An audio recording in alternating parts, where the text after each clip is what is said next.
warahmatullahi wabarakatuh. Kembali lagi bersama saya Arnitia Permana dalam kelas Arnitia.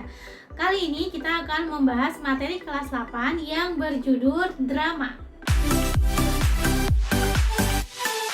Sebelum kita masuk ke penjelasan materi tentang drama, Ibu akan sampaikan KD atau kompetensi dasar yang akan kita pelajari atau kita raih pada hari ini, yaitu KD 3.15 mengidentifikasi unsur-unsur drama tradisional dan modern yang disajikan dalam bentuk pentas ataupun naskah. Lalu KD 4.15 yaitu menginterpretasi drama tradisional dan modern yang dibaca dan ditonton atau didengar. Tujuan pembelajarannya adalah kalian mampu mengidentifikasi unsur-unsur drama dan kalian mampu menginterpretasi drama yang dibaca dan ditonton serta didengar. Baiklah, langsung saja kita mulai penjelasan tentang drama. Kita mulai dari pengertiannya dulu. Oke. Nah, sebelum kita masuk ke sini, Ibu akan sampaikan dulu ya. Jadi, drama itu sebenarnya adalah cuplikan kehidupan kita, kehidupan manusia ya, tentang tingkah laku manusia. Nah, sebenarnya kita sering sekali mengalami misalnya perasaan sedih, marah, kecewa, lalu kita berkelahi dengan orang lain gitu ya, kita memiliki masalah. Nah, itu sebenarnya kejadian-kejadian yang terjadi secara tidak disengaja. Oke, kita pun menampilkan ekspresi secara tidak disengaja. Ekspresi marah, senang, sedih itu tidak disengaja. Semua terjadi secara alami dan tidak bisa direkayasa. Tuh. Nah, dalam drama itu pun terjadi perbedaannya. Kalau drama, ekspresi kita sedih, marah, lalu bahagia, senang, haru, itu semua terjadi seolah seperti alami. Oke, berarti kalau ada kata seolah seperti, berarti itu tidak nyata, hanya berupa rekayasa, hanya berupa sandiwara yang diperankan oleh seseorang, lalu diperankan dengan apik, dengan bagus supaya terlihat secara alami. Oke, itu adalah drama. Dan Ibu yakin sekali kalian sudah sering sekali melihat drama, baik secara di televisi maupun di bioskop, atau mungkin ada beberapa yang sudah menyaksikan langsung di teater ya. Oke, itu cuplikan sebentar tentang penjelasan mengenai drama. Nah, oke, sekarang kita masuk ke pengertian dari drama. Nah, Ibu akan berikan 3 pengertian. Yang pertama, drama ini termasuk karya sastra. Dia termasuk jenis karya sastra, genre dari karya sastra. Yang kita tahu, karya sastra itu kan terbagi menjadi 3 jenis, ya. Drama, puisi, dan prosa. Oke, dan ketiganya ini memiliki perbedaan. Kalau puisi biasanya dia berbait-bait, ya. Kalau prosa dia berupa paragraf. Nah, kalau drama dia bentuknya berupa dialog. Oke. Nah, jenis karya sastra yang ditulis dalam bentuk dialog dengan maksud dipertunjukkan oleh pemain. Jadi karya sastra ini setelah selesai ditulis dalam bentuk dialog, tapi tetap ada narasinya ya, sedikit-sedikit gitu, lalu dipentaskan, ditunjukkan oleh pemain, dipertunjukkan oleh pemain berupa acting yang tadi digambarkan di awal. Oke. Lalu pengertian yang kedua adalah sebuah kisah kehidupan yang ditampilkan di atas panggung. Oke, kisah kehidupan. Karena yang kita tahu, misalnya kita baca sebuah novel, cerpen, sebenarnya dia merupakan cerminan dari kehidupan kita. Lalu dinarasikan, diceritakan, diberikan bumbu-bumbu, diberikan cerita-cerita tambahan supaya lebih menarik. Begitu juga dengan drama. Dia merupakan sebuah kisah kehidupan yang dipertunjukkan atau yang ditampilkan di atas panggung. Oke, itu pengertian yang kedua. Yang ketiga, drama ini merupakan suatu teks yang menggambarkan kehidupan atau tingkah laku atau watak manusia yang dipentaskan.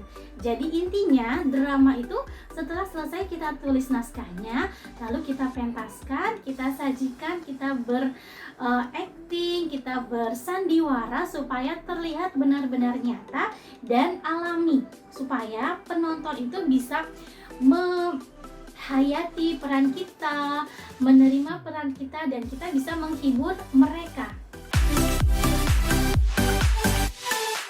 Oke, sekarang kita masuk ke ciri utama dari drama. Yang pertama, ciri utamanya dia berupa cerita, oke? Ya, tapi beda dengan prosa ya. Jadi dia berupa cerita tentang kehidupan manusia atau kehidupan sebuah makhluk gitu ya, kehidupan seseorang. Nah, digambarkan dalam sebuah cerita dan teks drama. Lalu yang kedua, didominasi oleh dialog. Jadi dalam teks drama itu kebanyakan atau lebih banyak tentang ditulis dari dialognya. Oke, berupa dialog. Ada narasinya tapi hanya beberapa, hanya 1 paragraf atau 2 paragraf, dan kebanyakan berupa dialog. Yang ketiga, cirinya adalah bertujuan untuk dipentaskan. Jadi penulisan naskah drama itu tujuan utamanya adalah dipentaskan oleh para pemain ya, supaya bisa disimak, bisa ditonton, bisa dinikmati oleh penonton. Oke, selanjutnya kita masuk ke jenis drama. Jenis drama berdasarkan waktunya atau masanya. Jadi ada drama tradisional dan drama modern. Oke, tradisional ini berarti bercerita tentang dewa-dewi, kerajaan, kesaktian, itu atau kejadian yang luar biasa. Dan biasanya dalam drama tradisional ini dipentaskan tidak menggunakan naskah.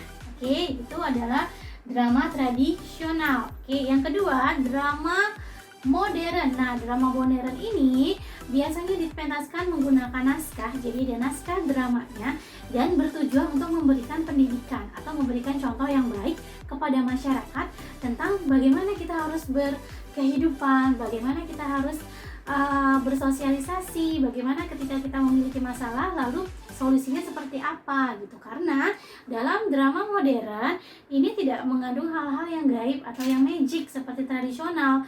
Jadi lebih banyak mengandung cerita tentang kehidupan sehari-hari yang sering kita alami. Oke, karena bisa jadi ketika kita menonton sebuah dramanya itu memiliki cerita yang sama seperti kita. Nah, si tokoh menyelesaikannya seperti apa? Nah, itu bisa kita contoh, kita ambil, kita aplikasikan ke dalam kehidupan kita. Tuh, oke? Karena salah satu fungsi dari karya sastra selain menghibur tentunya ya, itu bisa menjadi solusi dari permasalahan hidup kita. Karena cerita dalam sastra, puisi, terus drama itu berasal dari cerminan kehidupan manusia. Selanjutnya kita masuk ke istilah yang biasanya merujuk pada pengertian drama tradisional. Nah, yang pertama adalah sandiwara. Sandiwara ini, istilah ini diciptakan oleh Mangkunegara ke-7. Nah, ini berasal dari bahasa Jawa, sandi dan wara. Sandi itu berarti rahasia, ya. Wara itu artinya pengajaran atau pendidikan. Jadi pendidikan atau pengajaran rahasia. Lalu oleh Ki Hajar Dewantara, istilah ini diartikan sebagai pengajaran secara perlambang. Oke, pengajaran secara perlambang atau tidak langsung. Karena kan tadi ya, pengertian dari drama itu adalah memberikan pendidikan kepada masyarakat tentang bagaimana berkehidupan dalam sehari-hari. Oke. Yang kedua, istilah pengertian drama tradisional adalah lakon. Nah, lakon sendiri memiliki 3 arti. Yang pertama, ada cerita yang dimainkan dalam drama wayang ya, wayang ini ya, drama wayang atau film. Oke. Terus bisa juga lakon itu adalah cerita sandiwara. Yang ketiga, lakon itu bisa juga berarti perbuatan, kejadian atau peristiwa. Oke. perbuatan, kejadian, atau peristiwa. Baik, berikutnya adalah istilah toneel. Nah, ini istilahnya sangat terkenal atau populer pada masa Belanda ya. Nah, ini juga berasal dari bahasa Belanda, artinya pertunjukan. Oke. Terus yang kedua ada istilah sendra tari. Sendra tari ini kepanjangan dari seni drama tari. Nah, ini dimainkan oleh sekelompok penari yang mengisahkan suatu peristiwa atau kejadian melalui tarian dan mereka tidak berdialog. Oke, lalu yang kelima ini adalah tablo. Nah, tablo ini suatu pertunjukan juga. Dia juga tidak berdialog, hanya berupa posisi atau sikap ya, posisi atau sikap. Jadi bercerita dengan posisi atau sikap dan dibantu oleh pencerita atau naratornya. Oke, ini adalah istilah-istilah untuk pengertian dari drama tradisional. Berikutnya kita masuk ke jenis drama berdasarkan lakonnya atau isinya.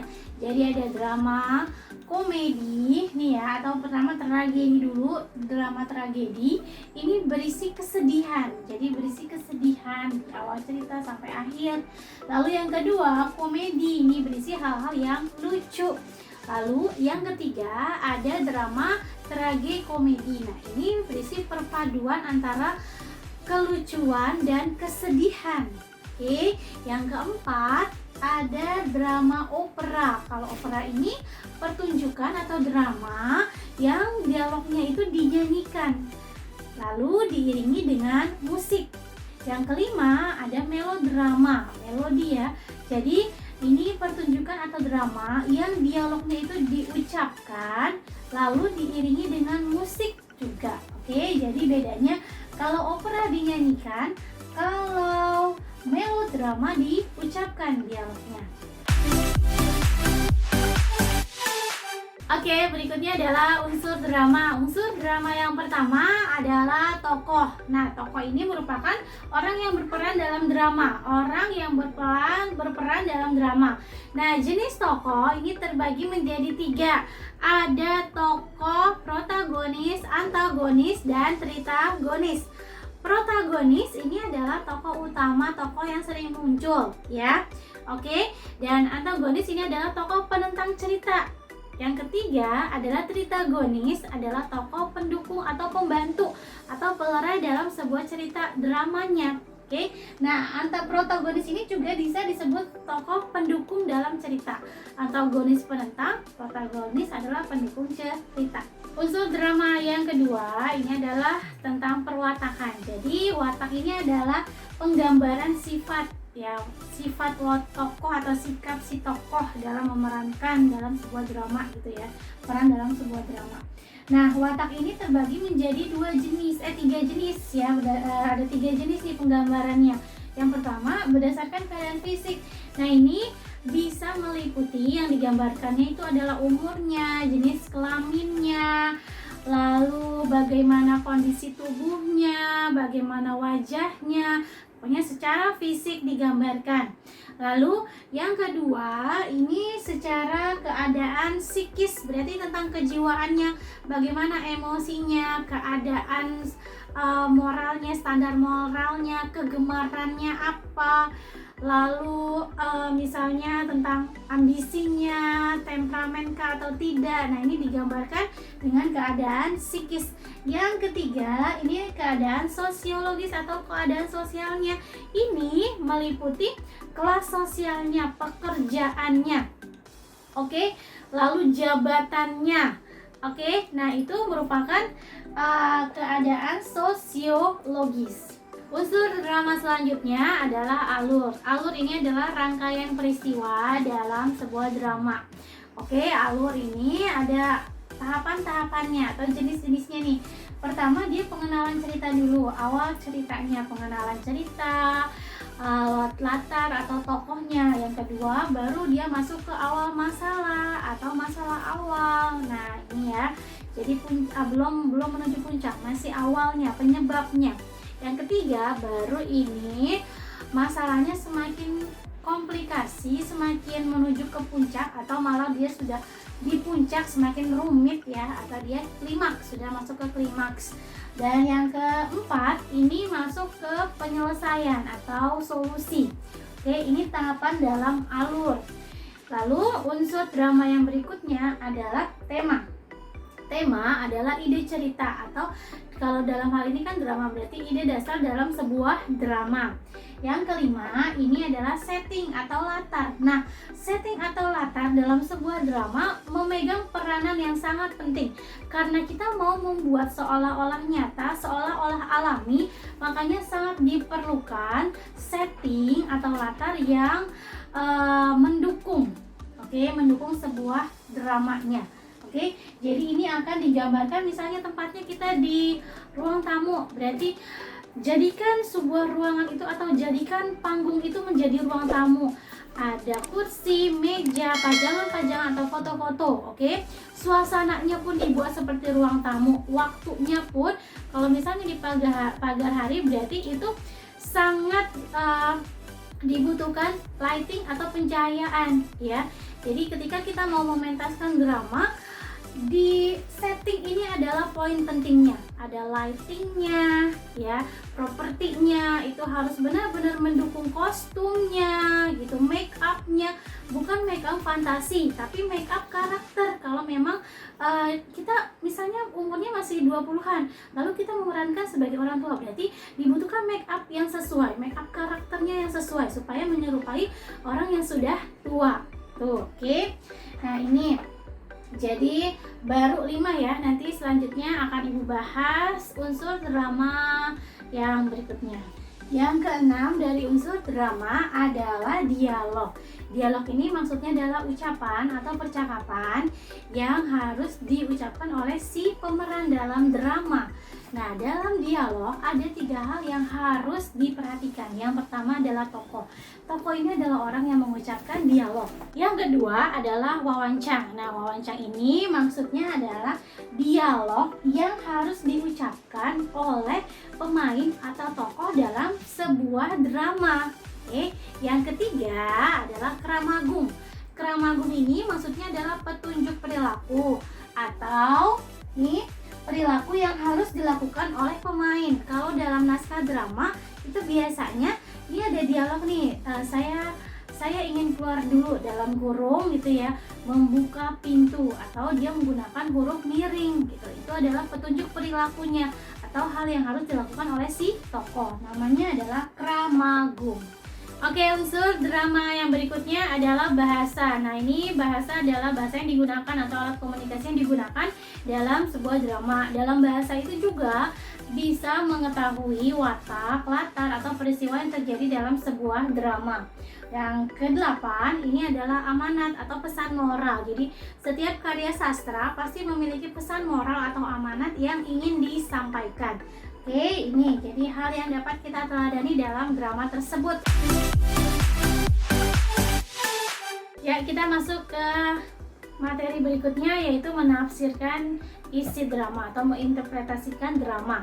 Yang harus diinterpretasikan atau menafsirkan itu biasanya kalian diminta untuk menuliskan kembali isi cerita.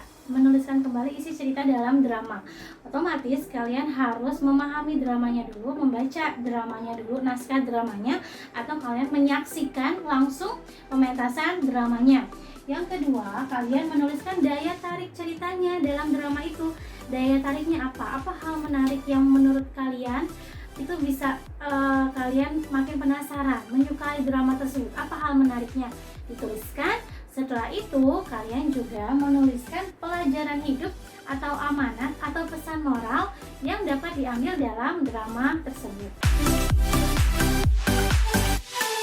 Selanjutnya yaitu memberikan tanggapan terhadap drama. Hal yang dapat ditanggapi dari drama adalah unsur dramanya.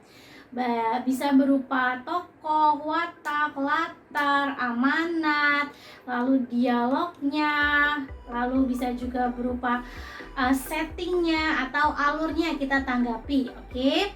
Lalu apa yang harus kita perhatikan ketika kita memberikan tanggapan? Hal yang harus diperhatikan yang pertama adalah kita harus memberikan tanggapan yang logis. Jadi berikan tanggapan yang logis yang masuk akal. Oke, kalau memang bagus, berikan apresiasi. Oke, jadi tanggapan itu tidak harus berupa kritik, tapi bisa juga apresiasi, penilaian kita, penilaian positif terhadap karya dramanya. Oke, lalu kalau berupa hal yang negatif, misalnya kita mau mengkritik, kritiklah dengan menggunakan bahasa yang sopan, bukan yang menjatuhkan tapi yang sopan. Oke, bahasa yang mudah dimengerti, yang resmi, lalu sopan. Lalu yang ketiga, kalau itu berupa kritikan, tidak hanya berupa kritikan saja, tapi kita pun harus memberikan solusi tentang apa yang kita kritisi. Oke, berikan solusi, berikan saran supaya si pemain drama atau pembuat naskah dramanya atau orang yang terlibat dalam pertunjukan drama itu tahu, oh iya memang harus seperti ini, oh iya gitu ya. Oh berarti pertunjukan ke depan kita harus seperti ini supaya lebih bagus. Baiklah, sekarang kita akan mulai latihan KD 3.15 yaitu mengidentifikasi unsur drama. Kalian Ibu minta membaca teks drama berjudul Ketika Pangeran Mencari Istri di buku paket halaman 200 sampai dengan 202. Lalu kalian Ibu minta untuk mengidentifikasikan unsur dramanya. Berupa temanya apa, ditulis, amanatnya apa, ditulis, boleh lebih dari satu, latar atau settingnya, tempat, waktu, suasana, tiga-tiganya harus ditulis. Lalu alurnya maju atau mundur, penokohannya siapa saja, perwaktakannya bagaimana, dan dialog meliputi prolognya, dialog, dan epilog. Cukup satu kalimat saja yang membuktikan kalau dia prolog, dialog, atau epilog. Ini dikerjakan di buku tulis. Selanjutnya kita masuk ke latihan KD 4.15 yaitu menginterpretasi drama. Kalian Ibu minta untuk menyaksikan sebuah drama berupa film atau sinetron bebas. Lalu kemudian kalian catat hal-hal menarik dalam drama, film atau sinetron tersebut. Gunakan format yang ini. Tulis judul dramanya, jam tayangnya, stasiun televisi kalau dia memang sinetron, atau sumbernya gitu ya kalau dia memang film. Lalu tulis para pemerannya. Jangan lupa tulis isi ceritanya, daya tariknya apa yang membuat kalian ingin menonton, lalu pelajaran hidup atau amanat yang bisa diambil dicontoh dari drama, film atau sinetron tersebut. Ini pun juga dikerjakan di buku tulis. Selamat mengerjakan. Demikian pembelajaran hari ini, semoga dapat dipahami dan bermanfaat. Sampai jumpa di kelas Arnitia berikutnya. Wassalamualaikum warahmatullahi wabarakatuh.